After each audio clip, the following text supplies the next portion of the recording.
بسم اللہ الرحمن الرحیم۔ السلام علیکم ناظرین کرام، پاکستان کے جو حالات ہیں وہ اسی طرح کنٹرول کرنے کی کوشش کی جا رہی، لیکن وہ آؤٹ آف کنٹرول ہے اور وہ کنٹرول میں نہیں آ رہے۔ ناظرین کرام، پاکستان میں جس طرح کے جو ہے الیکشن ہوئے ہیں اور خاص طور پر پاکستان میں جو الیکشن کو مینپولیٹ کیا گیا، الیکشن کو ریگ کیا گیا، الیکشن کو مینیج کیا گیا، اور اس وجہ سے خاص طور پر جو پاکستان کی ملٹری اسٹیبلشمنٹ ہے، کیونکہ وہ ہمیشہ سے الیکشن کو مینیج کرتی رہی ہے اور اپنی پسند کے امیدوار سامنے لاتی رہی ہے، تو اب اس کے اوپر بڑا شدید دباؤ ہے۔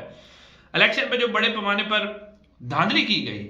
اب اس کو عالمی میڈیا بڑا کھل کے بیان کر رہا ہے اور واضح انداز میں بیان کر رہا ہے۔ عالمی میڈیا کی کچھ اہم خبریں ہیں کہ عالمی میڈیا کس طرح پاکستان کے الیکشن کو بیان کر رہا ہے اور کس طرح پاکستان کی پوری دنیا کے اندر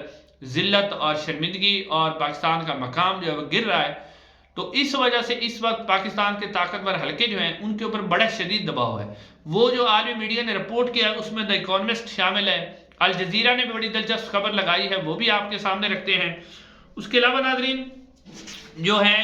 ایک اور خبر ہے عمران خان صاحب کے، اس سے آج جیل میں جو ہے بیرسٹر سیف اور اسد کیسر کی ملاقات ہوئی، اور عمران خان صاحب بھی اب ایک نیا منصوبہ اور اگریسو موڈ کے اندر اب وہ بھی آ گئے ہیں، اور انہوں نے کیا بڑے فیصلے کیے ہیں اور کیا انہوں نے اب حکم دے دیا ہے اپنی پارٹی کو، وہ بھی آپ کے سامنے رکھتے ہیں۔ لیکن آج اس سے پہلے ایک خبر یہ ہے کہ جو اون چودھری صاحب ہیں لاہور سے، جو کامیاب ہوئے تھے سلمان اکرم راجہ صاحب کے مقابلے میں، ان کی کامیابی کا نوٹیفیکیشن الیکشن کمیشن نے معطل کر دیا ہے، اور اب اس کے اوپر جو ہے الیکشن کمیشن تحقیقات کرے گا اور اس کے بعد جو اس کے اوپر فیصلہ ہوگا۔ اس کے علاوہ جو ہے نواز شریف صاحب نے بھی ایک درخواست دی تھی، اور نواز شریف صاحب بھی چاہ رہے تھے کہ وہ کامیاب ہو جائے الیکشن، جس طرح وہ لاہور میں سے جیتے ہیں دھاندلی کر کے، اسی طرح وہ مانسہرہ میں سے ہار گئے تھے، تو اس کو انہوں نے چیلنج کیا تھا، تو الیکشن کمیشن آف پاکستان نے ان کی درخواست خارج کر دی ہے اور ان کو جو ہے وہ اسی طرح ناکام کرا دیا ہے، وہ اب ناکام ہے۔ اب ناظرین یعنی یہ جو الیکشن کو مینپولیٹ کیا گیا اور اس کے اوپر جو دھاندلی کی گئی، اس طرح کی جو واضح ترین خبریں ہیں جو عالمی میڈیا دے رہا ہے۔ اب ہم اپنی خبر کی طرف آتے ہیں کہ عالمی میڈیا جو دے رہا ہے، آپ کو یہ والی خبریں پاکستان کی میڈیا کے اوپر نظر نہیں آئیں گی کہ پاکستان کا میڈیا اس کا ذکر کرے، کیونکہ پاکستان کے میڈیا کو مکمل طور پر کنٹرول کیا جا چکا ہے، اور انہیں ڈیلی جو ہے روزانہ کی بنیاد پر ایک ایجنڈا دیا جاتا ہے کہ آج آپ نے اس بیانیوں کو لے کر چلنا ہے، بس اس خبر کو چلانا ہے۔ تو پاکستان کا میڈیا جو ہے وہ مکمل طور پر کنٹرول ہے، کوئی خبر اپنی مرضی سے پاکستان کا میڈیا نہیں چلا سکتا، اس کو مکمل طور پر مینیج کر لیا گیا ہے۔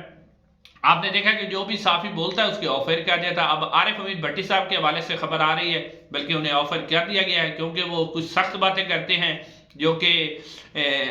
کچھ لوگ پسند نہیں ہے، تو انہوں نے ان کو آف ایئر کروا دیا۔ اس لیے پاکستان کے اندر آپ کو، پاکستان کے میڈیا کے اندر آپ کو یہ خبریں نہیں ملے گی۔ اب ناظرین سب سے پہلے جو ہم ذکر کرتے ہیں کہ جس طرح پوری دنیا کے اندر پوری دنیا کا میڈیا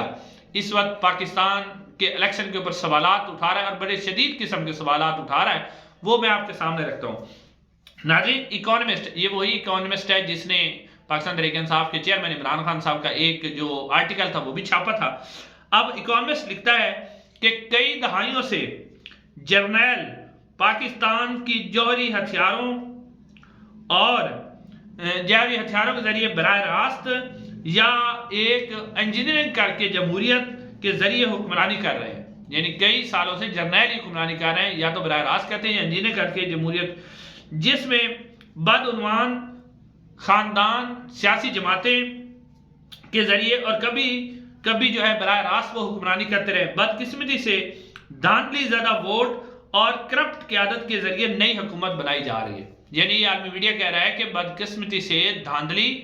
اور کرپٹ قیادت کے ذریعے، یعنی قیادت کو بھی اس نے کرپٹ قرار دیا ہے۔ اور پھر وہ آگے لکھتے ہیں کہ Pakistan is out of money and a friend, کہ پاکستان کے پاس پیسے بھی نہیں ہیں اور اس کے پاس جو دوست ممالک ہیں وہ بھی نہیں رہے۔ اب یہ عالمی میڈیا اکانومسٹ اس کے اوپر لکھ رہا ہے، اور ناظرین وہ اس لیے لکھ رہا ہے کہ پاکستان نے جو آئی ایم ایف کو خاص طور پہ یقین دہانی کروائی تھی کہ پاکستان کے اندر فری اینڈ فیئر الیکشن ہوں گے، اور پھر آئی ایم ایف نے بھی شرط رکھی تھی کہ فری اینڈ فیئر الیکشن کروائے جائیں، اور پھر جو ہے اس کو ہم آپ کو قرضہ دیں گے۔ تو اس لیے الیکشن تو ہونے دیے گئے، ووٹ تو بالکل کسی کو رکاوٹ نہیں ڈالی گئی، تاکہ میڈیا دیکھ سکے کہ جی الیکشن بالکل فری اینڈ فیئر ہوئے، لیکن رات کو 10 بجے کے بعد جب ریزلٹ رکے اور اس کے بعد جس طرح کی واردات ڈالی گئی، جس طرح آر او کے اوپر پریشر ڈال کے آر او کو دھمکا کے جس طرح ریزلٹ تبدیل کروائے گئے، تو اب اس کو بھی پوری دنیا رپورٹ کر رہی ہے اور آئی ایم ایف بھی اس کے اوپر شدید قسم کے تحفظات کا اظہار کر رہا ہے۔ اب ناظرین یہاں تک الجزیرہ نے بھی بڑی دلچسپ خبر لگائی ہے اور اس خبر میں بھی دیکھیں تو جو ہے آپ کو سمجھ آئے گی۔ اچھا، الجزیرہ کہتا ہے کہ مینڈیٹ تھیف حکومت بنانے جا رہے ہیں، یعنی مینڈیٹ جو تھیف ہے وہ حکومت بنا رہے ہیں، اور اس کے ساتھ انہوں نے شہباز شریف صاحب کی تصویر بھی لگائی ہے، یعنی انہوں نے شہباز شریف صاحب کو الجزیرہ نے چور قرار دیا ہے۔ پھر وہ کہتے ہیں کہ 6 جماعتیں مل کر حکومت بنا رہی ہیں، اب یعنی یہ 6 جماعتیں مل کر حکومت بنا رہی ہیں۔ ناظرین اب جب عالمی میڈیا کے اندر پاکستان کے جو حکمران اب جن کو مسلط کیا جا رہا ہے، جن کی اکثریت بھی نہیں ہے، عوام بھی ان کو پسند نہیں کرتی، اب ان کو جب مسلط آپ کر رہے ہیں تو یہی حکمران جو کہ جب غیر ملکی دوروں پہ جائیں گے، باہر کی دنیا کے اندر دوروں پہ جائیں گے، تو عالمی میڈیا کے جو سخت سوالات ہوں گے، جب وہ سوالات ان کے اوپر اٹھائیں گے اور یہ کس طرح ان سوالات کا سامنا کریں گے، اور پھر جب اس طرح کے سوالات ہوں گے انہیں چور کہا جائے گا، انہیں کرپٹ کہا جائے گا، انہیں مینڈیٹ چور کہا جائے گا، تو پھر پاکستان کی کتنی جو ہے ذلت اور پاکستان کے لیے شرمندگی کا باعث ہوگا کہ جن کو مسلط کیا جا رہا ہے۔ تو ناظرین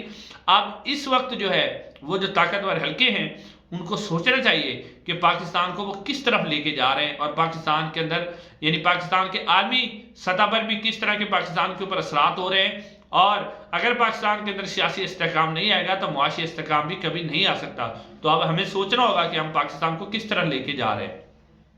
آپ ناظرین آتے ہیں عمران خان صاحب سے ملاقات کے حوالے سے، بیرسٹر سیف اور جو اسد قیصر صاحب ہیں ان کی عمران خان صاحب سے ملاقات ہوئی، انہوں نے آ کے پریس کانفرنس کی۔ پریس کانفرنس میں انہوں نے کہا